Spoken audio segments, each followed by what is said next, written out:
So, as you can see, I'm trying to be more professional this time around. I'm doing a video. The last time I did the podcast, which is formerly known as the Study Podcast, now I'm changing it to Talk Therapy Podcast with Green, SW. It was all audio. I want to have fun with this format. When I started this was a way of expressing myself and doing something cool and fun. That's all other people do on the internet. And it was a way to sort of get my thoughts out and just sort of throw them out, almost like an audio journal, but without, I guess, writing, which I'm not the biggest fan of. And it was a good way to sort of get it out. And so I think, going forward, I'm going to try to just do video format.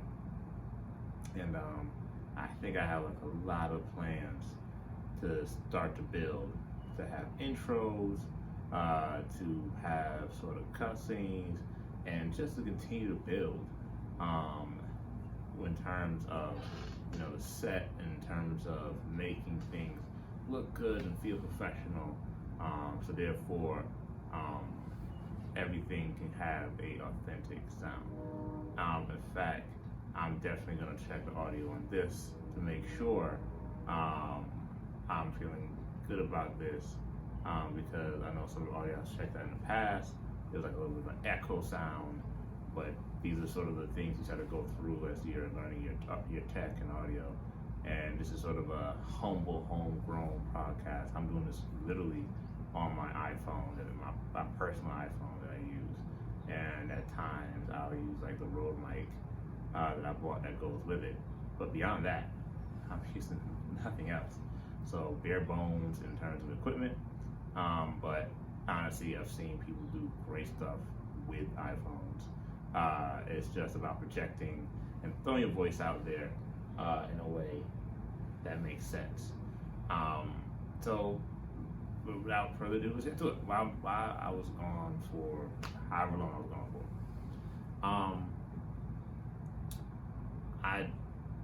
when I started this podcast, as I said before, it was great to express myself, but it really was inspired by the untimely murder of George Floyd. And as a black man, it kind of really kicked me in the butt to say, more so, and sadly, more so than others, at any time, you can be removed from this earth. For a lot of reasons, as anybody else, but additionally so because of your race.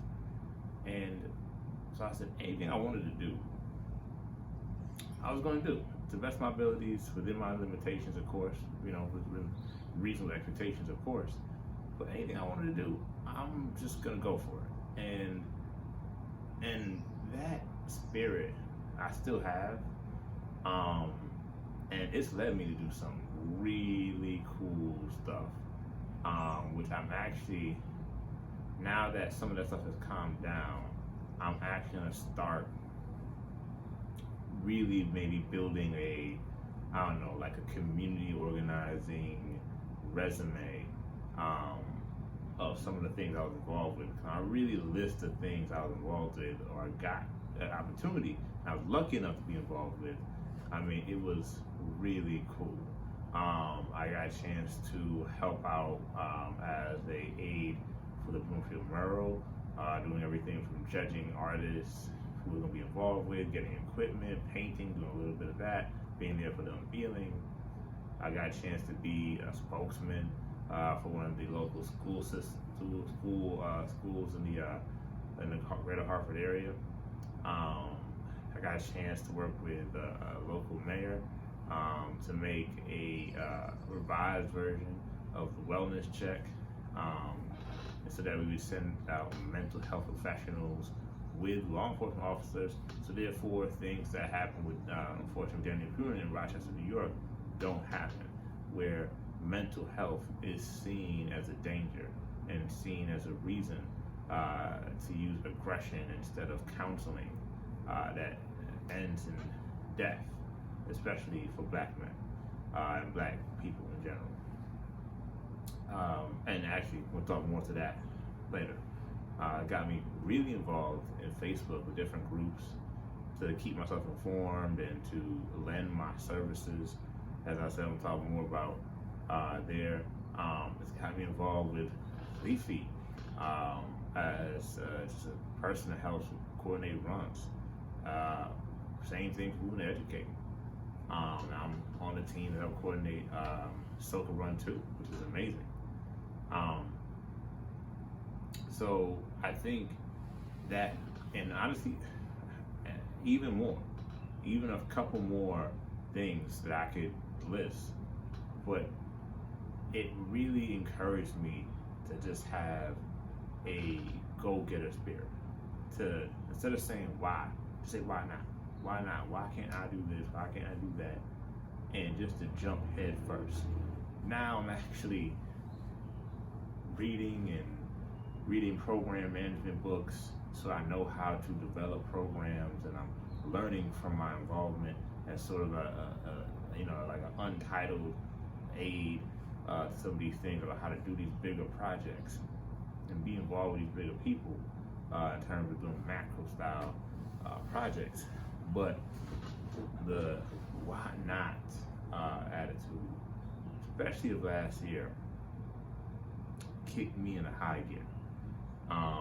And one of the things that came from it was this podcast, making one, filming it, and every tiny part of this process has been a joy, even with no followers, no viewers, nothing.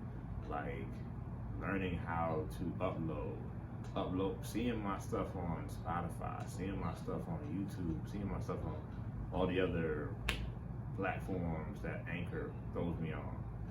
You know what I mean? Getting my friends and family to throw me a couple views.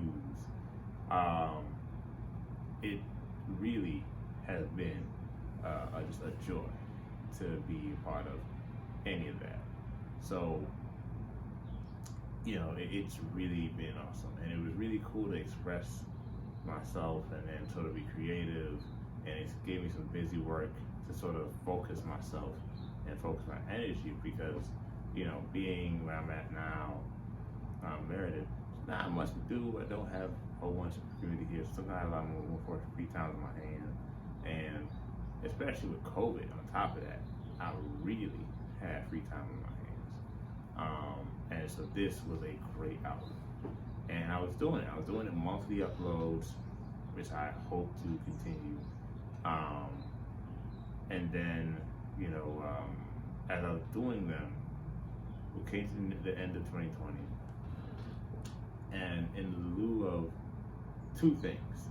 One, wanted to move back to Hartford, because eventually my plan is to come back to Hartford, Connecticut, which I'm actually in the process of doing now.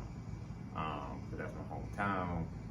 That's where I was before everything started in my career. That brought me out between Meriden and Bridgeport. And that's where I hope to return to.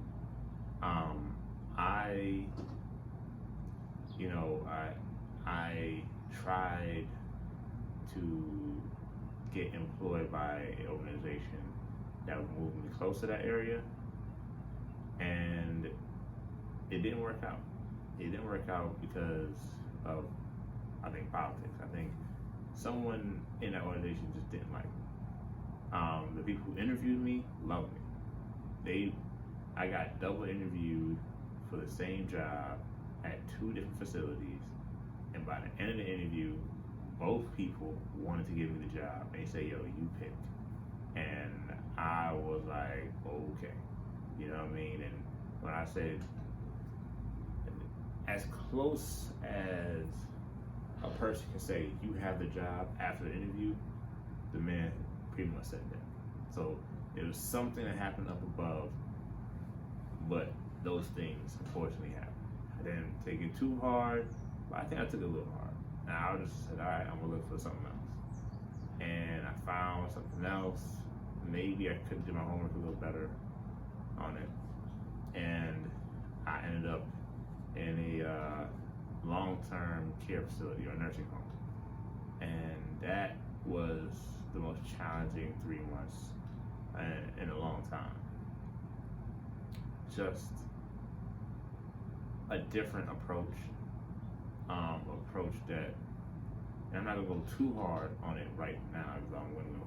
I think I do it. I'm gonna go hard on it a little later.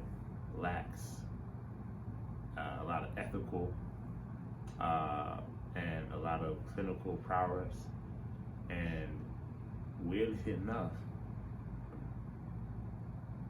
I feel I got like sort of zeroed in for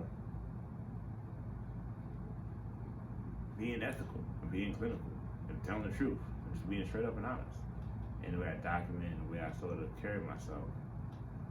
And the practice was just weird and roughshod and just way too lightning and fast, and you know what I mean, without any real procedure. Needless to say, I thought about walking away. I did. I stayed in, looked for something else, but unfortunately I was let go. And then I had a month where I had nothing. I had gotten something, but they actually, had proper procedures, so it took them a while for me to get on.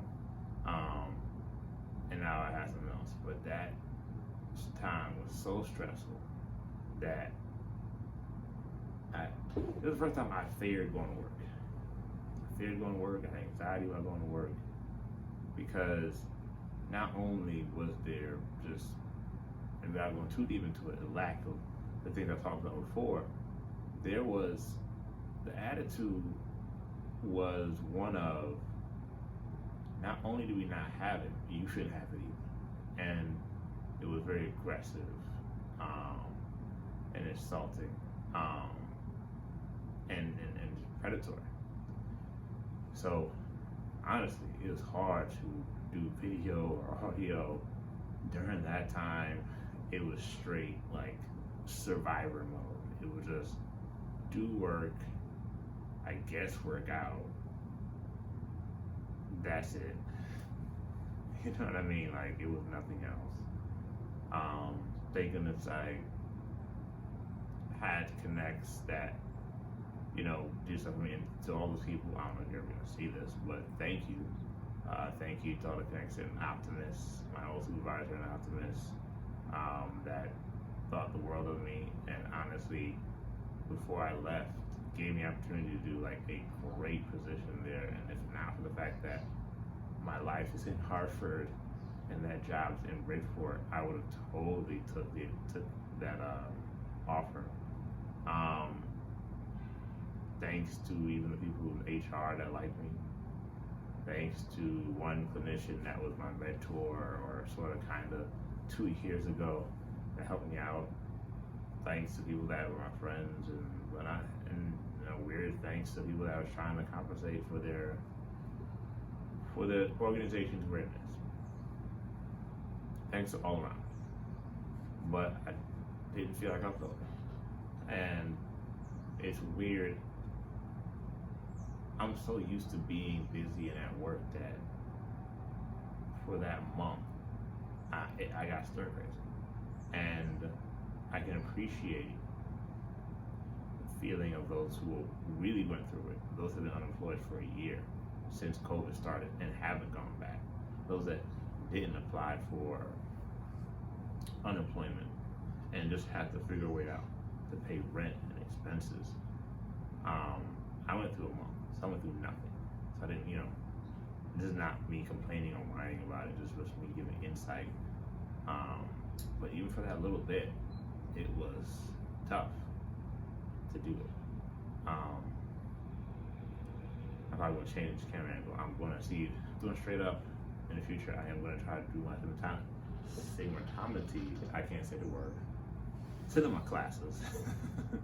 And put you guys right here. Instead of just dead on. I mean, I do that in the second part of the video. Because I'm going to still cut these videos into 3. I'm talking about editing as I'm doing it. And so, yeah, I didn't upload, I didn't record, I didn't do anything. And then I got to my job where I'm at now. And it seems familiar to what I used to do when I was at Optimus. They have their own ways, but a lot of overlap. They took their time to make sure they vetted me properly and prepared me properly. In some ways, they're almost too careful, but I appreciate that. And the short time I've been here, I have enough appreciation and good feelings. So, with that said, I'm feeling better, and I want to get back to doing the things that I like. I like this. I just do. I like doing things that are creative, doing things that push my mind to think, coming up with different ideas and topics. And so I'm going to continue that. And I'm glad I've gotten back to a spirit where I can do that. So, on this side of the break, back to the regular format. Maybe you see me in different clothes because I'm filming over one period. I'm trying to keep myself honest of filming over the period of one day, but I'm still gonna film in like 20-minute chunks throughout a day. So maybe I film the other two parts the other day and I change the shirt. But I'll see you on the other side of the break, and I hope everyone's been safe. And thank you. See you on the other side.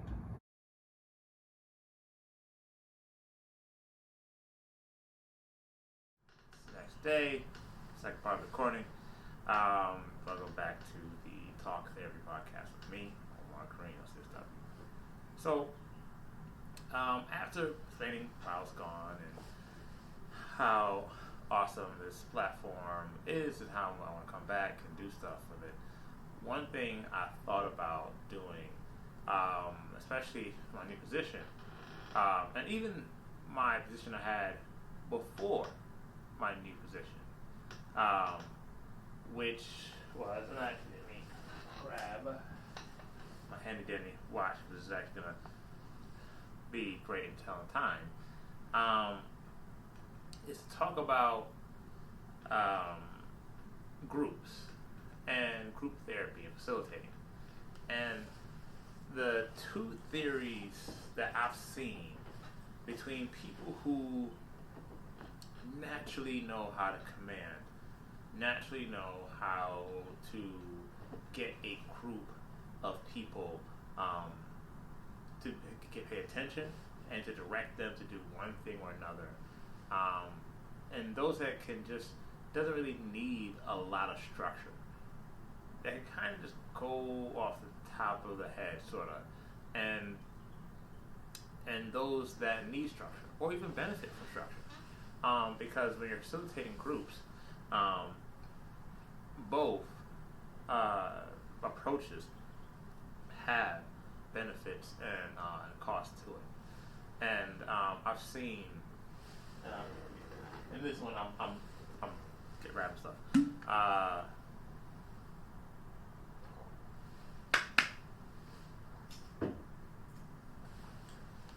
I've seen the cost and benefit to both approaches. Where I was before where I'm at right now, to be honest, it was the most extreme version of off the cuff, because there wasn't a curriculum, there wasn't any real plan, there wasn't even let's say not a curriculum, but a thought of how in different intervals you're going to teach this. Even if you don't have it written down, if you can tell me they're going to do this the first class, that the second class, this the third class, this the fifth class, at least I have an idea where we're going.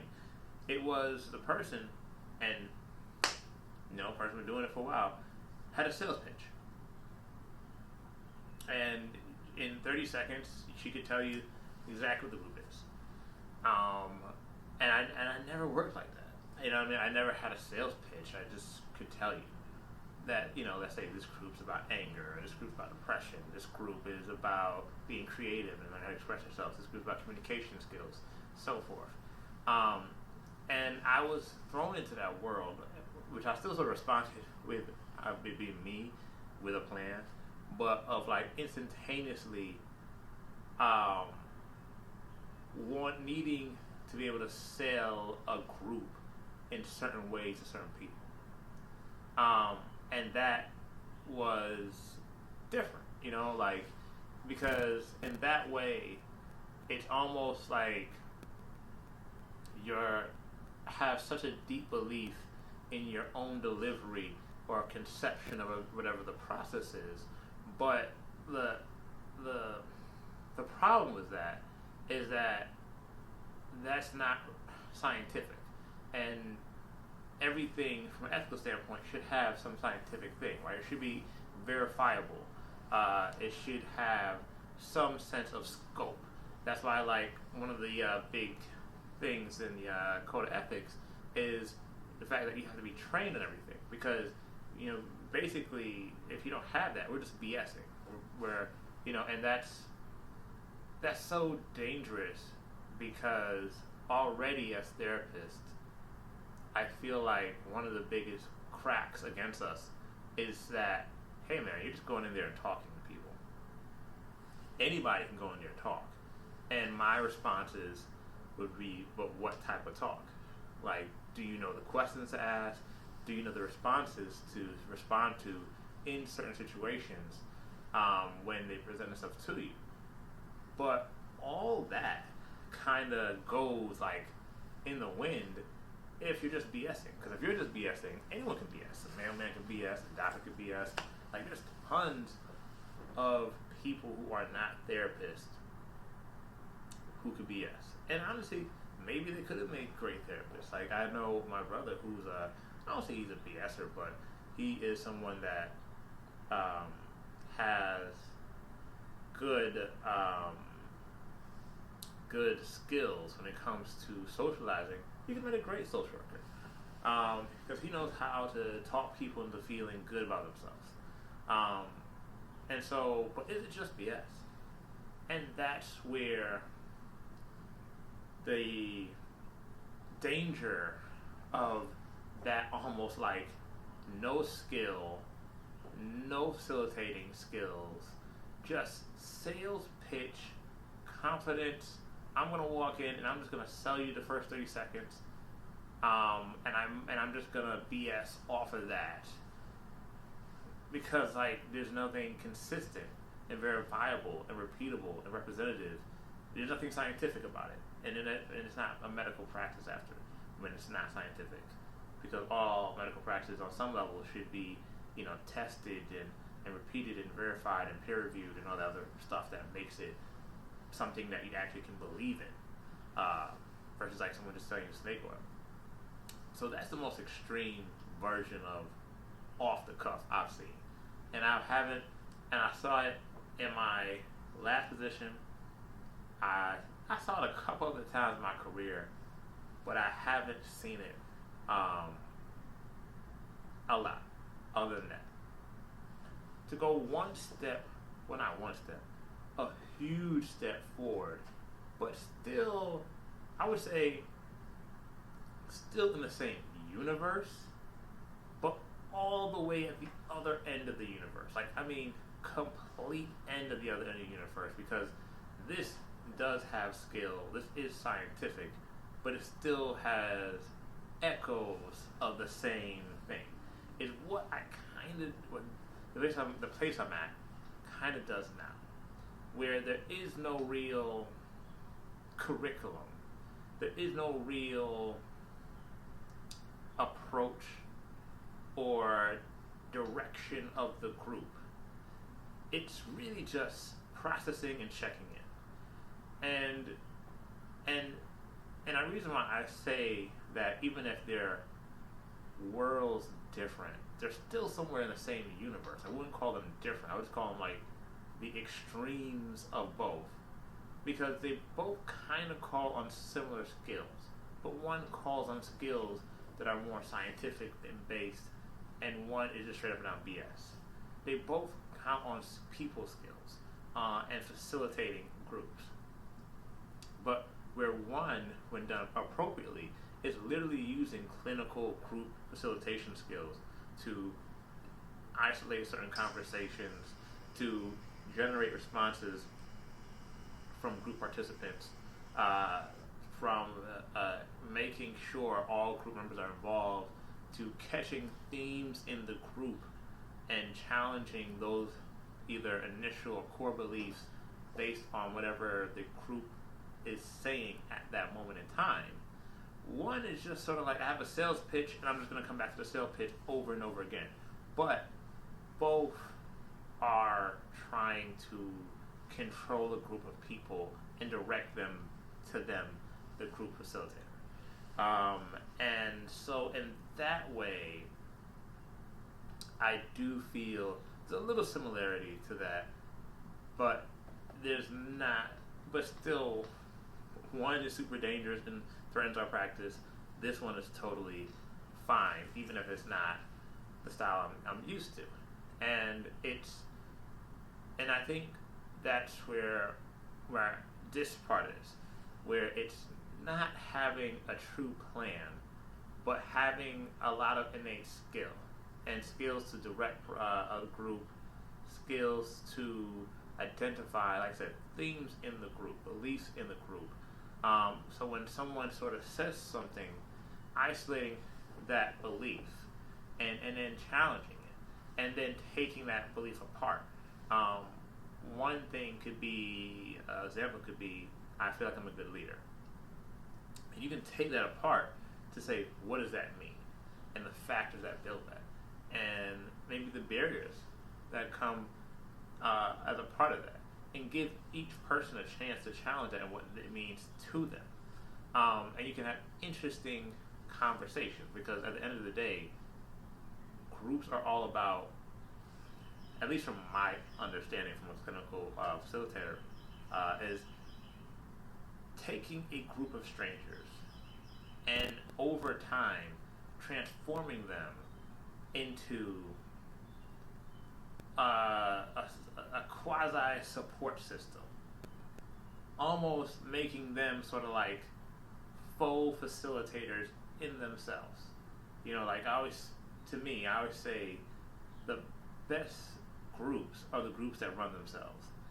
You know, as a group facilitator, if you can run a group and after, I don't know, let's say 8-10 weeks, you can walk in and sit down and say nothing, and the group members check themselves in. The group members process themselves.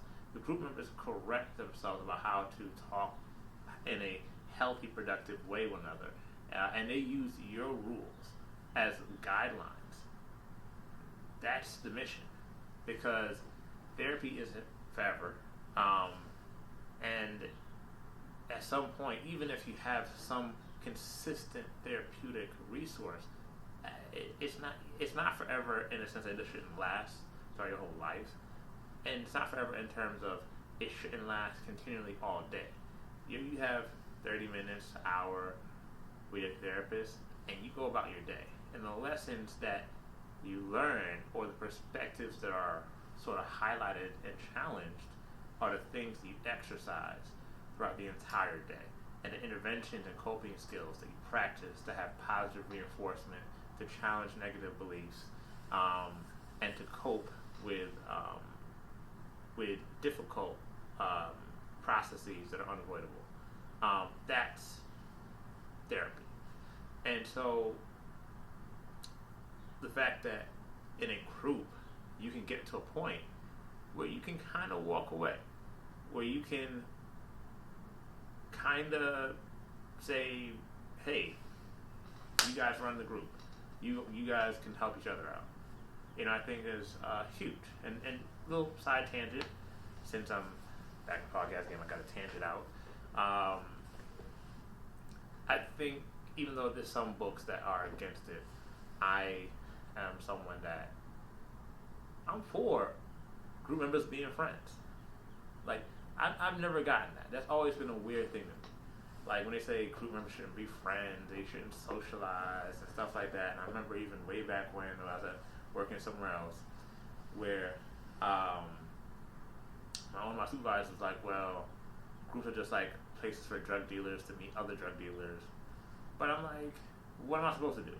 You know what I mean? Like, if I run a group and I go to Friendly's to get ice cream, and I see my group members getting ice, I'm supposed to like say like, boo, don't talk to that dude. So I don't know, but I feel in that way, in this way I'm running a group now, that's the strength of it when done correctly. When done wrongly, I do think there are some flaws to it. I do think it sometimes tends to be almost like 10 micro individual sessions in a group session where you're so into checking in with one person that you're not facilitating group conversations around a topic. It's just I get to talk, then I get to talk, then I get to talk, then I get to talk, then I get to talk. And by the time everybody does that, it's over. But everybody just sort of kind of essentially just like vented. Essentially, like everyone had their 5 minutes to say, I'm mad. Tell them why you're mad, basically. Like they had 5 minutes to say, yo, this is why I'm mad. I'm venting. Now, your turn. And to a point, there's benefit in that. And they keep coming. So therefore, there's some attractiveness to this. But I do challenge what beliefs are being challenged as a group and have different perspectives. For instance, I had 2 groups. I think it was the same group. 2 weeks in a row, I had 2 amazing conversations. One was about COVID vaccination. And then we had different perspectives with that. About what it means to be vaccinated. Should everyone get vaccinated? Should everyone be pressured to be vaccinated? And they have different beliefs on that. Since it's my channel, I won't say it in the group. I'll say everyone should get vaccinated. This is a really serious issue. More than 500,000 people in the U.S. have died. Way more have died across throughout the world. This is one thing that shouldn't be optional, but whatever. But I didn't trust that in group because I'm still there. Last group, even though they were in different perspectives and everyone was generally supportive, huge topic about group confidentiality and what it means to stay in that circle and what does it mean to break it. And I think those are huge conversations to have that if you're too into the other way around the group, that I'll talk on the other side of this break, you lose that. You lose it. And so I feel like there's benefit, but I feel this first new version of this podcast, again, I'm gonna talk about it. I want to talk about different aspects of mental health, and I feel like that's what I was just thinking about, was how to run groups and all that stuff. So I'll see you on the other side of the break. Maybe I'll be running different clothes. Y'all know how it goes. I have limited time, but I'll see you on the other side. All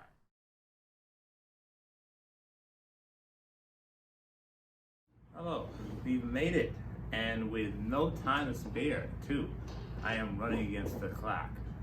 So this is the last part of the video. We were talking about group facilitation, whether you go script or you basically be improvisational. And in the first couple parts, I talked about improvisation as almost two versions of that.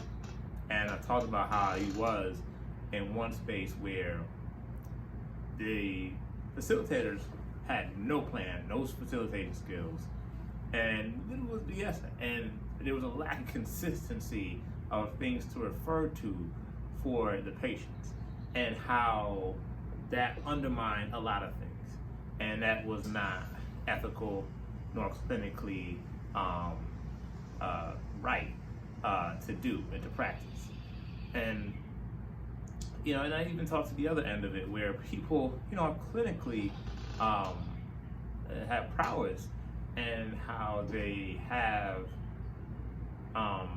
some sense of a skill to facilitate a group, but at the same time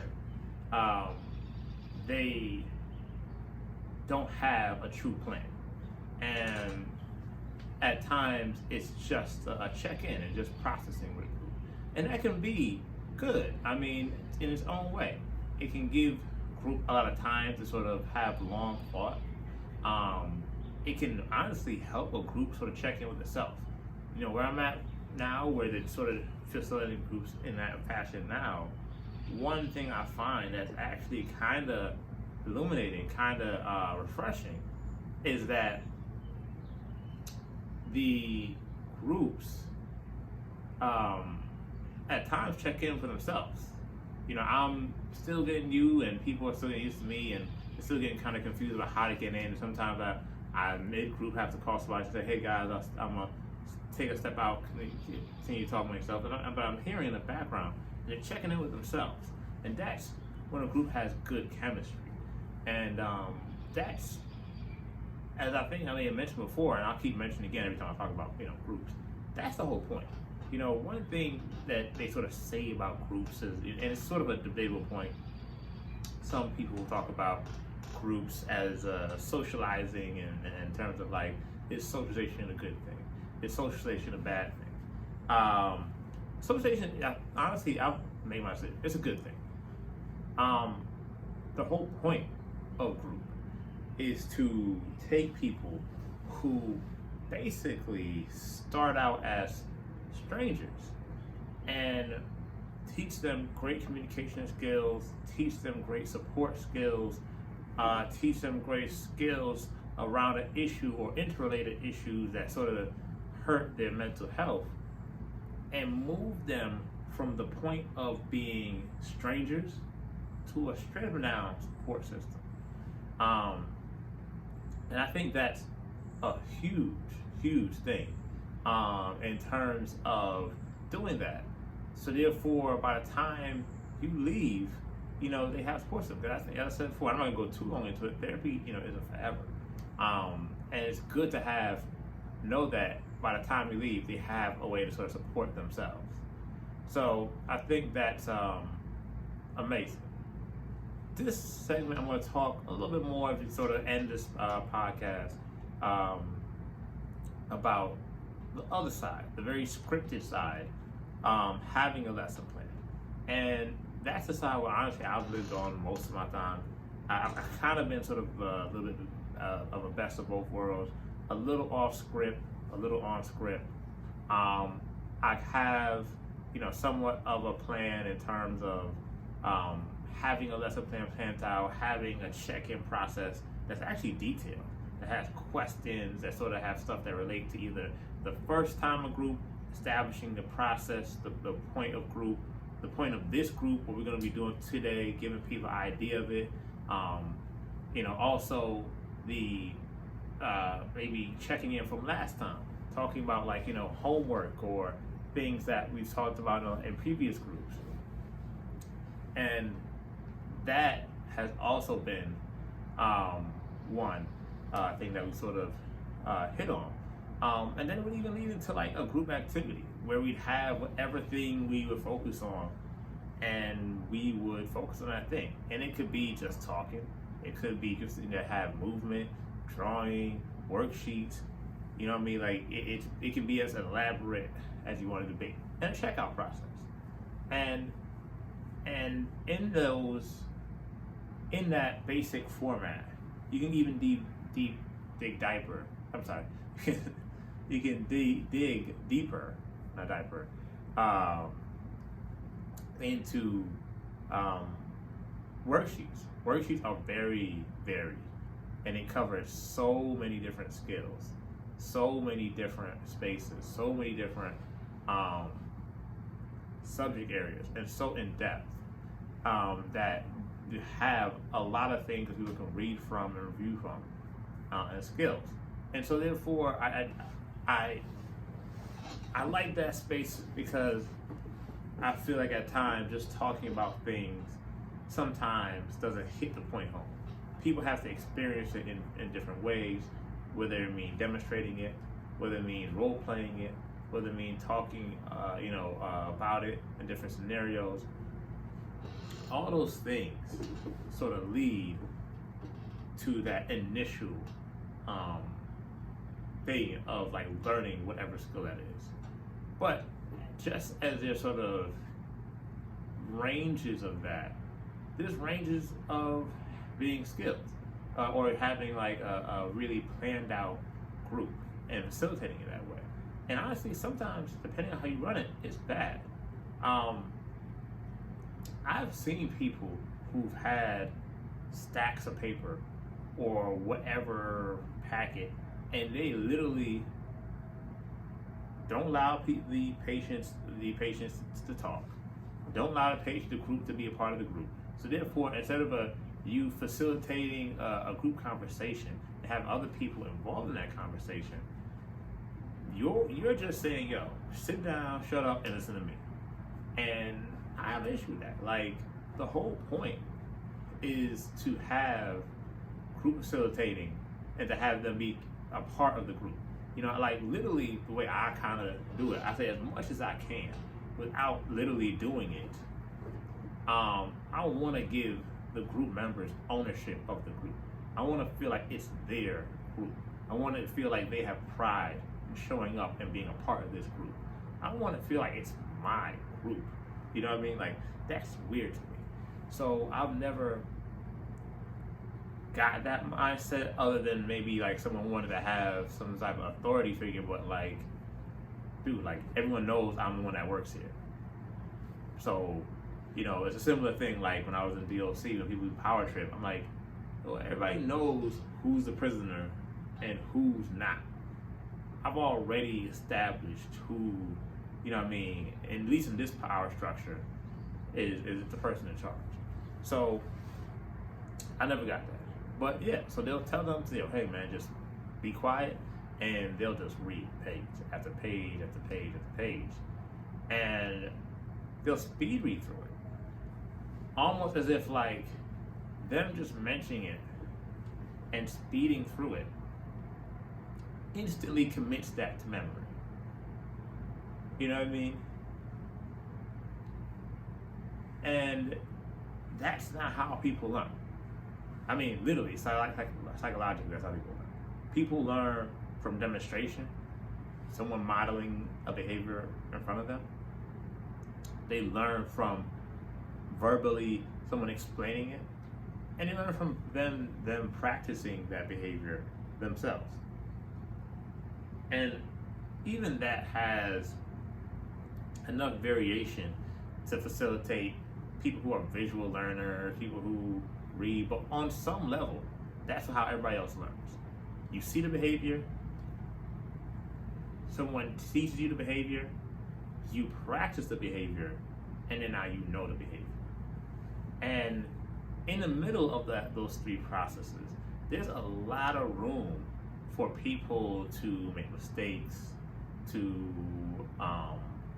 try to figure out how things apply to their life, because one of the biggest challenges in the social work profession is how do we take these sort of textbook, very generic interventions and make it applicable to the real world. You know what I mean? Like if you're in a corporate business environment, you can't just do deep breathing in the middle of a meeting. They're gonna look at you sideways. They're gonna look at you crazy. And so, but people do. They'll speed read through it. And I feel like the best way is to take it slowly and to go through one skill at a time. And if you don't get through the whole lesson plan, that's fine. Like, there's no need to rush through it. I've done everything from for voluntary open groups to mandated groups that report to a judge. And I've never sped through everything. You know what I mean? Like if there's some stuff that isn't either relevant or that doesn't connect, we just skip it and we focus on the thing that connects to the person, because that's going to be the skill that helps that person to really gain a better sense of who they are and how to improve their lives. So I feel like I've seen that. I've seen the lesson plans where people are more balanced. We do sort of have people involved, and I think those are the best ones, as I said before. Having people being an interactive part of it, having everyone sort of play their parts in, and I can talk about like the cooking group I help facilitate coloring group. I'm facilitated by myself. I can talk about stuff like in role playing, but when people feel like they can be an active part, it keeps them active and a part of group. And when they really can relate to it, like when you don't just have them read a packet. I feel like at times, as I said before, you can really have a group facilitate with one skill. So there is benefits to having a planned out skill and planning around that skill and trying to learn around that skill. But at the same time, there are drawbacks. And so when it comes to this first conversation we're having, and I'm kind of timing it. I want these forums to be around an hour-ish, but there's no need for it to be exactly that, because this time around I'm gonna be a little more organic. I feel that it's a good balance between both, and I don't know, everything I've experienced this past year in terms of groups, in terms of being expected to run groups within a day flat with no preparation, seeing people run trainings, which are basically groups for staff, and literally just mentioning what the thesis of a group is, and running off. Like, that would be the equivalent of me saying, hey guys, this group's about depression, and I'm going to teach you skills about how to cope with that. All right, now the group is over. And you're like, wait a minute, you didn't teach me skills. And I'm like, I know. And I've seen that. To having groups where they sort of mix and match things that have no relation to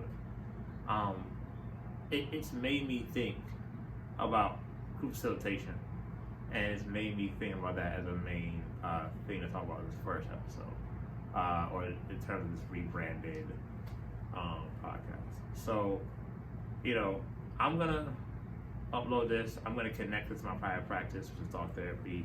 I'm gonna PSW, because I want this to be one cohesive thing. The main person who pushed me or inspired me to do this pegged me right and said, you seem like you're more of a community activist guy. And I think she was saying that like I'm like to be social political while doing the actual clinical practice. And I think that's true. I think everything connects. And if this practice grows, maybe these can serve as like catch-alls where for people who I don't get a chance to actually serve as a therapist, I can actually talk to you guys about very generic skills and issues and problems, and it could be a page for that. So I'll put it up. I've gotten a little bit of traction, a little bit of feedback off of some of the things I've done before, once I'm done editing it. And yeah, it's good to be back. So until next time, breathe easy, and I'll see you then.